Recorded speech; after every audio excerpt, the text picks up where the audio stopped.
sebenarnya kesembuhan kita itu kalau misalnya terpapar virus itu bagaimana mindset kita sebenarnya. Hari ini gue akan bagikan 4 strategi sebenarnya. Gila, itulah hidup memang. Hai, selamat datang di AJG Ing Media. Gue Zi, sekarang gue mau ngebahas tentang sesuatu yang lagi common banget dibahas sama semua orang ketika kita kalau ngebahas corona dari masuknya dari tanggal 2 Maret 2020 sampai sekarang udah mau jalan di 3 bulan lebih, udah mau 4 bulan berarti ya.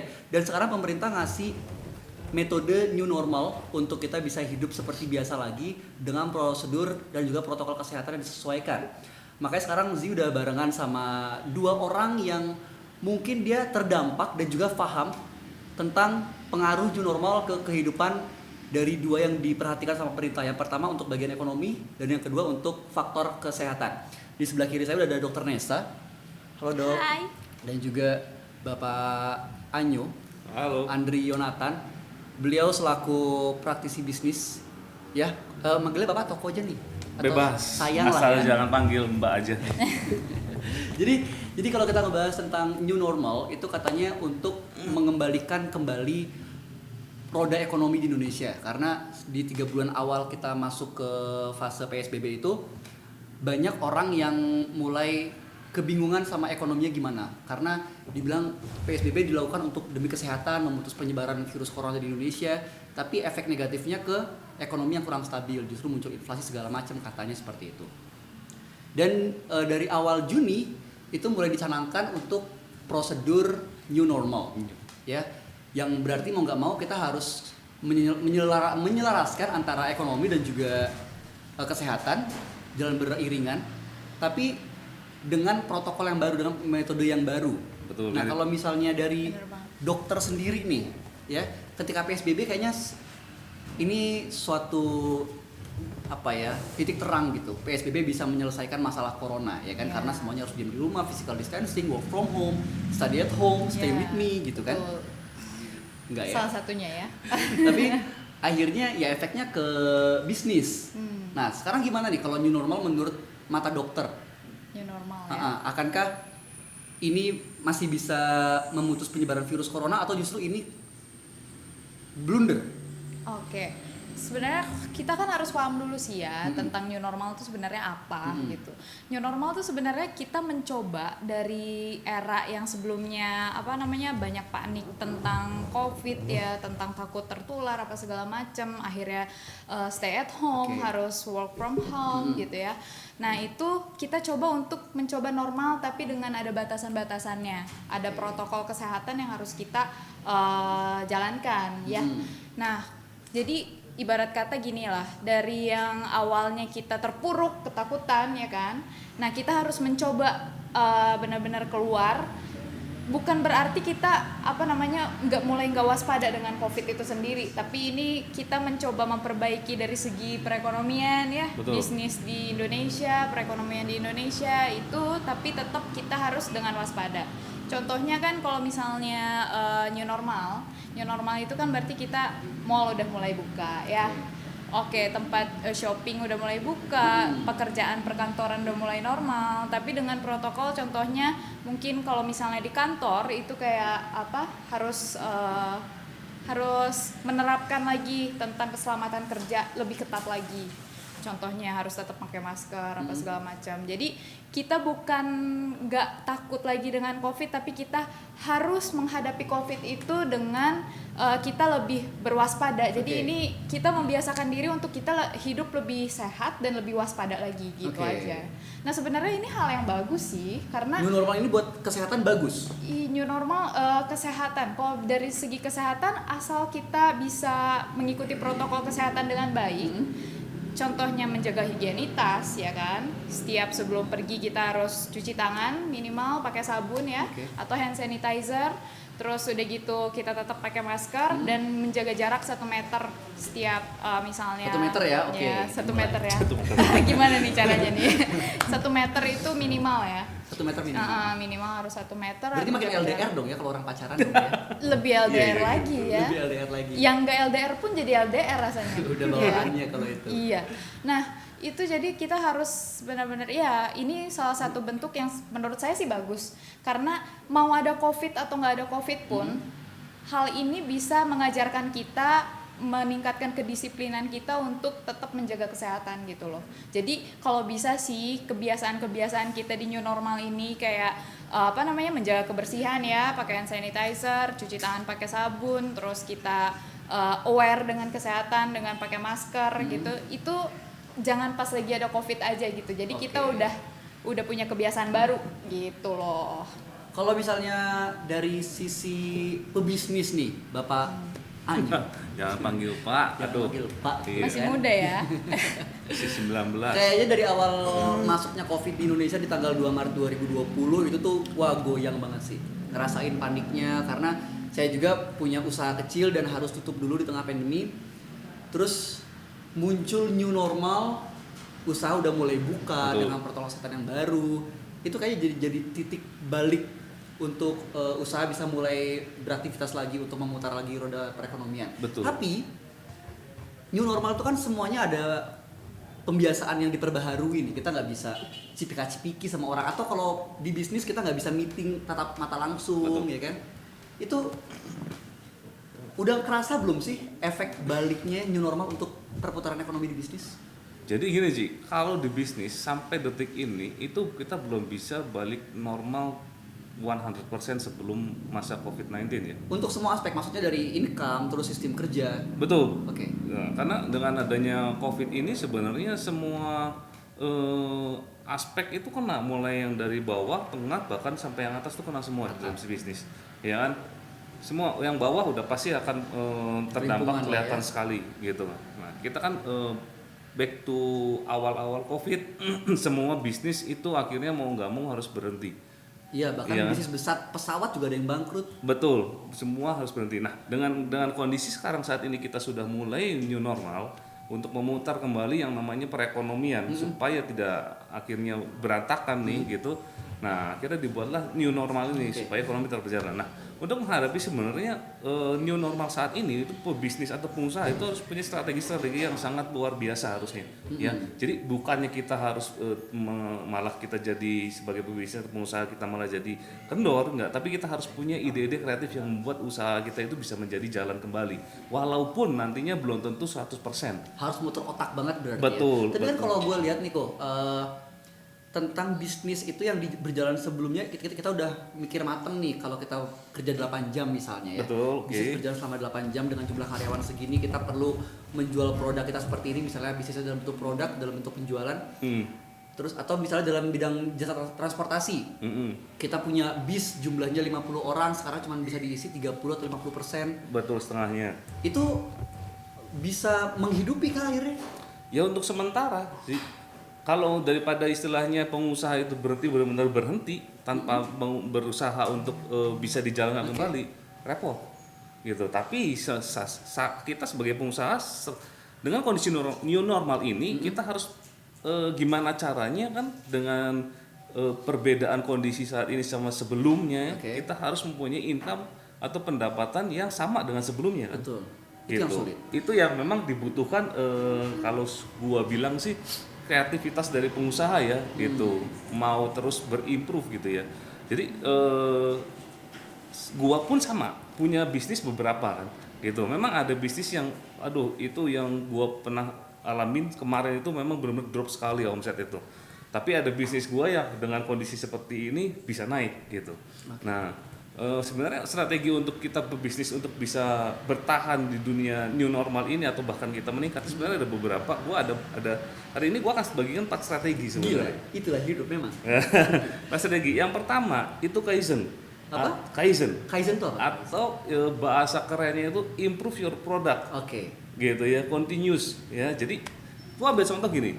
Sekarang kan gua lihat banyak pengusaha-pengusaha yang punya kedai kopi atau coffee shop pasti akan berkurang pengunjungnya, ya kan? Tapi mereka bisa berimprove untuk produknya yang tadinya mereka dine in orang itu datang. Nah mereka sekarang bikin kopi dalam bentuk kemasan botol. Iya. Itu salah satunya yang gua lihat ya, gitu. Itu bisa bertahan dan sampai seliter sekarang. Loh. Iya kan. Orang datang kalau biasa datang kan cuma paling 1 gelas berapa? 300 mili. Iya, gitu kan. Seliter asam lambung dong. Dan itu kan bisa sehari 2 hari habis kan. Itu. Ya, lalu yang kedua itu gua sarankan untuk pebisnis itu membuat channel baru atau funnel yang baru gitu. Jadi kayak misalkan memang ada beberapa produk yang tidak bisa improve secara continuous. Contohnya fotografi. Oke. Iya kan? Nah, fotografi itu nggak bakalan bisa, tapi dia harus buat channel atau funnel yang baru. Caranya gimana? Dengan cara di online kan mau nggak mau. Iya. Iya Saya kan? ada fotografer dia melakukan virtual photoshoot. Nah, seperti itu. Itu banyak pebisnis yang sudah mulai juga melakukannya, ya. Lalu yang ketiga itu pivot produk atau jasa. Nah, ini sering saya dengar nih, cuman kurang paham pivot. Nah, kalau Kaizen tadi dia hanya dari produk geser sedikit, iya kan? Tapi kalau pivot itu dia dari produk sini pindah ke sini. Contohnya garment. Berhenti semua kan kemarin garment. Iya. Tapi garment itu pemilik atau pebisnis yang garment harus punya ide yang kreatif dengan cara apa? Kemarin mengikuti tren.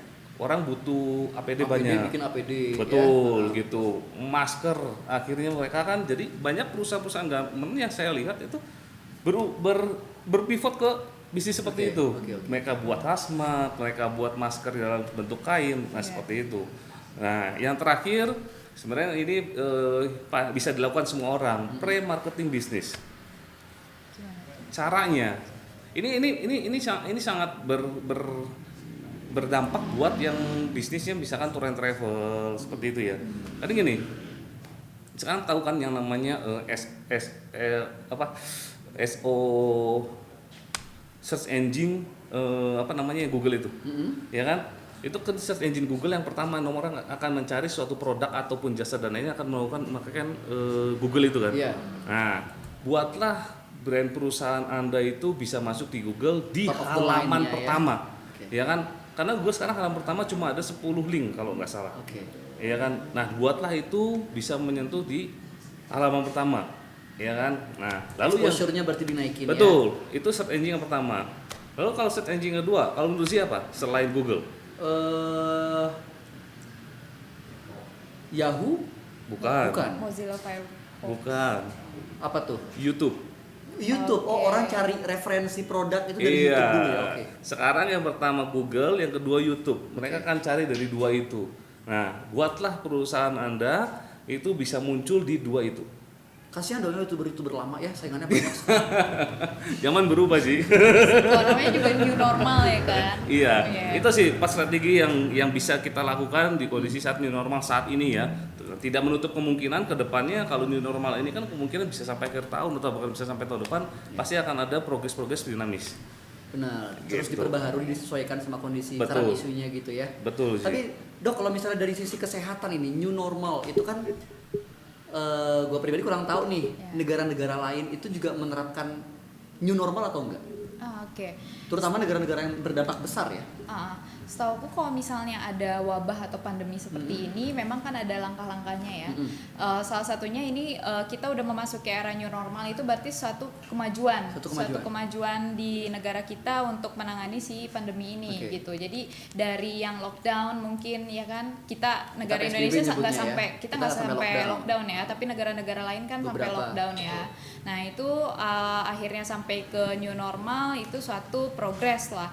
Nah dan di new normal juga nanti akan ada progres lagi, step 1, step 2, step 3. Nah, itu yang saya pengen cari tahu Iya. sebenarnya, ketika dari new normal untuk kita kasarnya kembali ke hidup kita sebelumnya, itu memungkinkan atau enggak sih?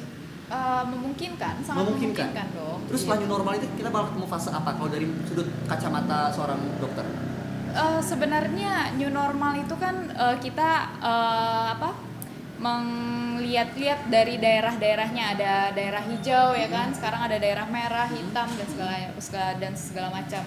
Dan aku juga kemarin tuh lihat tuh di berita ya kan, kalau misalnya daerah wilayah hijau yang sudah tidak ada pertambahan kasus baru ya kan, itu sudah mulai bisa benar-benar hampir 80% itu udah bisa hidup normal. Okay. Contohnya juga kemarin yang baru update itu kan Kementerian Pendidikan ya. Di sini Nadiem itu kan bilang juga sudah bisa menggelar sekolah normal dengan protokol kesehatan. Tapi Itu nggak untuk semua wilayah daerah. itu untuk Betul. wilayah hijau. Untuk wilayah merah, hitam itu masih belum bisa ya Oke. kan, masih tetap sekolah dari rumah gitu. Nah, nanti akan ada tahap-tahapnya. Kita lihat dulu kasusnya gitu ya kan. Kasusnya apakah dengan new normal step 1 ini gitu ya. Itu apakah bisa menekan nggak? Masih tetap atau minimal stabil lah. Jadi harapan pemerintah new normal itu pertumbuhannya stabil atau menurun. Harusnya menurun. Tapi kenyataannya dari tanggal 1 Juni sampai hari ini, Itu 17 Juni itu ada penambahan lebih dari 14.000 kasus baru.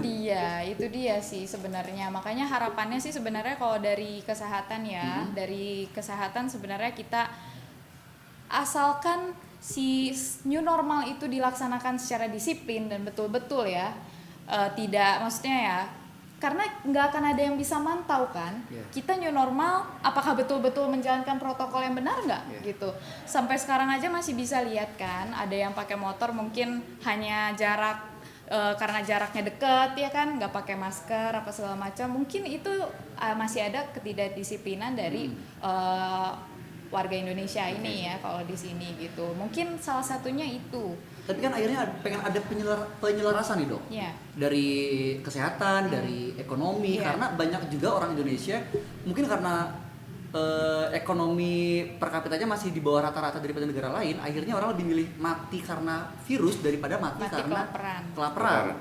Akhirnya bakal ada defensif nih dari pebisnis, dari pelaku usaha. Karena kalau Zip ngeliat pribadi nih, di fase new normal sebenarnya banyak banget sisi positif yang bisa diambil dari seorang mata pebisnis gitu ya, mulai dari dia harus kreatif, yang kedua yang pertama, terus dia juga bisa apa namanya, lebih efisien menggunakan sesuatu gitu. Waktu dipersingkat tapi dengan hasil produksi yang masif juga kayak begitu kan. Itu akhirnya gimana tuh kalau misalnya menurut kesehatan? Sedangkan itu harus laras. Oke.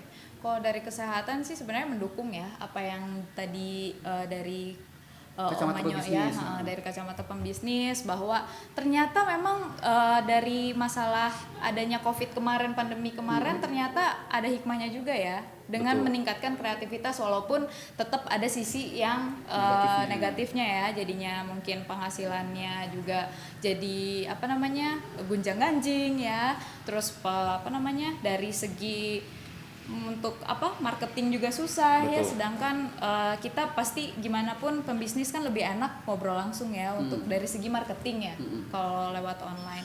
Tapi memang mau gimana pun tetap memang yang terbaik untuk saat ini menurut kami dari kesehatan sih tetap memang dari serba online dulu sih. Setuju dengan apa yang tadi dibilang, karena kalau untuk bertatap muka langsung apa segala macam, menurut saya pribadi kedisiplinan di warga Indonesia itu masih harus lebih diperhatikan lagi gitu. Tapi kalau dari mata bisnis lagi nih kok, selain kita harus kreatif ya, kita harus kreatif menemukan media baru untuk promosi, untuk jualan. Apalagi apa sih yang bisa menghidupi bisnis yang sebelumnya sudah berjalan? Karena kalau misalnya kita ngomongin bisnis baru di masa PSBB terutama kemarin, banyak banget yang meningkat, kayak orang jualan, paling simpelnya orang jualan masker, hand sanitizer, bahkan banyak hand sanitizer abal-abal dok, banyak banget. Terus kalau kita mau ngeliat bisnis online, itu semuanya meningkat drastis, aplikasi Zoom semua meningkat drastis. Tapi kalau misalnya kita mau menghidupi nih, usaha kita yang dulu udah jalan sebenarnya. Ya, oke. Berarti kalau di segi bisnis, kalau gue melihatnya bahwa kita pebisnis, pengusaha harus adaptasi dengan kondisi saat ini. Selain kreatif ya, kita nggak bisa pakai cara-cara yang lama, kita nggak mau adaptasi, nggak bisa. Kita harus adaptasi. Bahkan kelebihannya yang gue lihat beberapa perusahaan yang gue perhatikan, itu akhirnya bisa memangkas biaya-biaya yang tidak perlu. Contohnya ada satu pekerjaan sebenarnya yang bisa dilakukan oleh satu orang, tapi zaman sebelum pandemi mereka melakukan dengan 3 orang. Tapi dengan kondisi saat ini, akhirnya perusahaan membuat satu kebijakan berdasarkan kreativitas ya, partisipasinya ya. Akhirnya itu satu pekerjaan hanya bisa digunakan atau dikerjakan oleh satu orang saja. Jadi otomatis perusahaan akan memangkas biaya kan. Nah seperti itu. Dan bahkan sebenarnya karena semuanya sekarang ini kita mau nggak mau ngikuti secara online, secara daring gitu kan, nggak harus datang ke kantor gitu. Efektivitas waktu sudah pasti jelas. Waktu dan biaya udah pasti jelas, ya kan. Nah bahkan mungkin seorang karyawan ya, saya melihat dari sisi seorang karyawan bahwa dia bisa mengambil pekerjaan 2 atau 3 sekaligus di beberapa perusahaan. karena waktunya itu, ya kan, dia bisa mengerjakan secara online gitu. Itu sih sebenarnya. Jadi intinya kalau buat gua atau buat saya, bahwa sebenarnya di masa pandemi ini atau di masa kita memasuki new normal, kreativitas itu tetap harus perlu. Harus perlu. Iya, dan teknologi kita manfaatkan semaksimal mungkin. Permasalahan kedua nggak cuma melulu tentang supply barang. Kalau misalnya kita ngomongin bisnis jual beli, bisnis dagang, tapi juga demand, permintaan. Sedangkan ekonomi masyarakat sekarang turun. Nah, ini yang dilakuin sama pebisnis apa? Masa mau nurunin harga jual? Nah, ini bagus sih sebenarnya. Gini, jadi sebenarnya kalau kita mengklarifikasikan konsumen atau pembeli atau buyer, itu kita jangan terpaku dengan satu level. Karena di luar sana itu ada 3 level yang gue perhatiin. Yang pertama level bawah, ya. Yang kedua level menengah, yang ketiga level yang atas. A plus lah ya. A plus lah. A plus. Coba bayangin, yang pertama oke lah, mungkin mereka akan kelabakan untuk masalah perekonomian mereka ya. Mereka harus tetap bekerja, mereka akan bertahan untuk membeli sesuatu barang yang tidak terlalu penting. Iya, ya kan? Sisi konsumtifnya berkurang. Betul, itu yang level paling bawah. Lalu level yang menengah atau medium, itu dia akan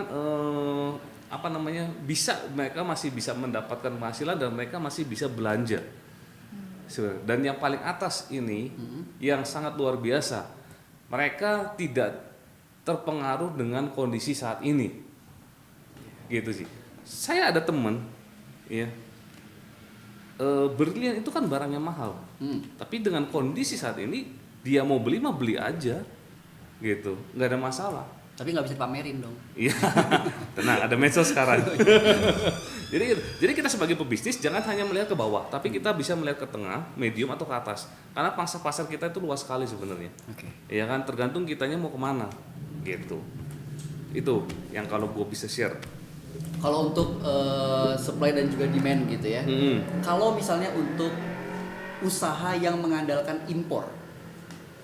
Iya. Nggak ada masalah sebenarnya. Nggak ada masalah sih.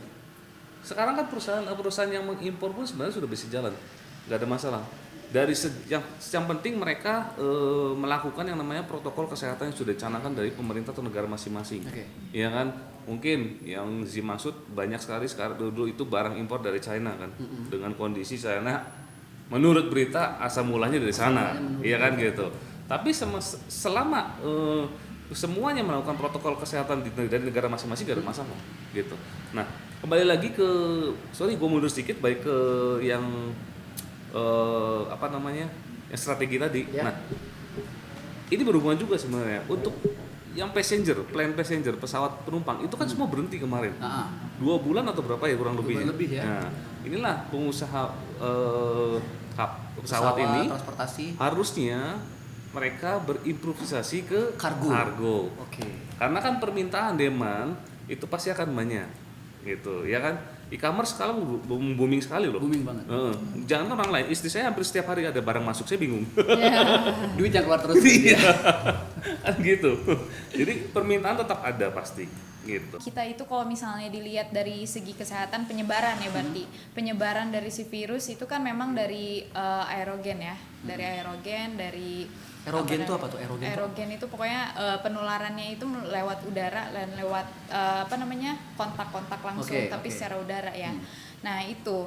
Nah sedangkan kalau misalnya pasar ya kan yang pertama dibuka atau misalnya retail kayak gitu pasar. Ya kan, retail juga nggak tutup, cuma dibatasi jamnya kan. Itu sebenarnya juga memang yang sangat beresiko sebenarnya, apalagi pasar kan tradisional ya. Dan orang tua yang ke pasar. Iya. Kebanyakan usia udah yang rentan ya dibilangnya gitu. Sebenarnya bisa dibilang seperti itu, tapi kembali lagi sebenarnya tujuan dari pemerintah untuk adanya new normal juga salah satunya kan juga dari untuk memperbaiki dari sistem perekonomian dan per kapita negara ya kan. Jadi dan memang kebutuhan yang ada di pasar itu kan kebutuhan utama. Kebutuhannya pangan. Padahal sebenarnya ya kalau misalnya memang mau disambungkan dengan bisnis sebenarnya masih bisa dibisniskan ya. Pasar bisa lewat online. Banyak kok sekarang yang pakai online. Nah, harusnya sih seperti itu ya. Jadi pendidikannya juga lebih diginiin ya, karena banyak juga orang-orang yang sudah berumur tapi kayak dia kurang melek gitu sama Iya, apa mungkin perkembangan mungkin zaman. dari apa namanya, pengetahuan orang-orang mengenai online, bisa belanja online, belanjanya belanja pangan yang ada di pasar itu mungkin kurang tersebar mungkin Jadi ya. itulah kembali lagi bahwa sebenarnya habit ya kan, kita bicara habit nih. Kalau habit itu kan sudah menempel lama di seseorang. Nah, untuk merubah habit itu memang butuh Effort yang besar. betul sih itu. Kadang-kadang orang malas dengan effortnya. Oh udahlah, gua dengan kondisi biasa aja. Tapi nggak bakal bisa. Pasti akan tergulung gitu Nah, nantinya. dan ini mungkin salah satunya yang agak sulit diubah dari awal PSBB, habit yang sulit diubah, yaitu kita belanja langsung aja, nggak mau ribet, ngapain harus online. Kalau online harus nunggu, harus transaksi lewat mungkin m-banking, internet apa segala macem ya kan, itu lebih ribet gitu. Jadi habitnya susah untuk, sebenarnya new normal kelihatannya mudah gitu, cuman kenyataannya Resikonya besar juga iya, orang jadi maksudnya nggak bisa ninggalin kebiasaan yang ya udah tinggal belanja butuh ke pasar. Iya. Males gitu, buat pasar doang aja harus online gitu. Terus kalau buat di mata kesehatan sebenarnya Indonesia sekarang udah masuk ke fase normal, itu salah atau sebenarnya emang udah harus berjalan ini?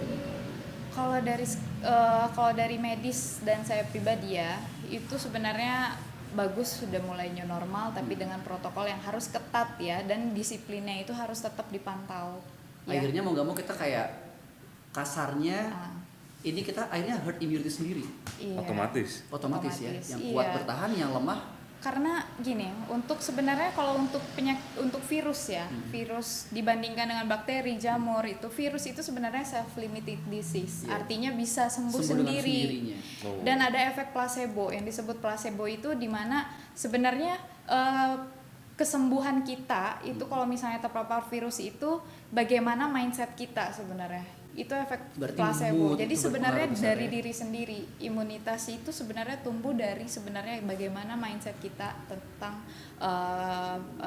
infeksi itu tersebut, terutama Tapi kan virus. kita nggak bisa tutup mata, PSBB bahkan masih Iya. udah masuk new normal juga, orang masih banyak yang panik gitu. Iya. Yang efeknya Apalagi banyak hal. gini, efek di kesehatan yang saya malah tercengang ya dilihat, ternyata malah makin banyak. Ini mah bener ya, banyak juga pasien psikiatri jadinya.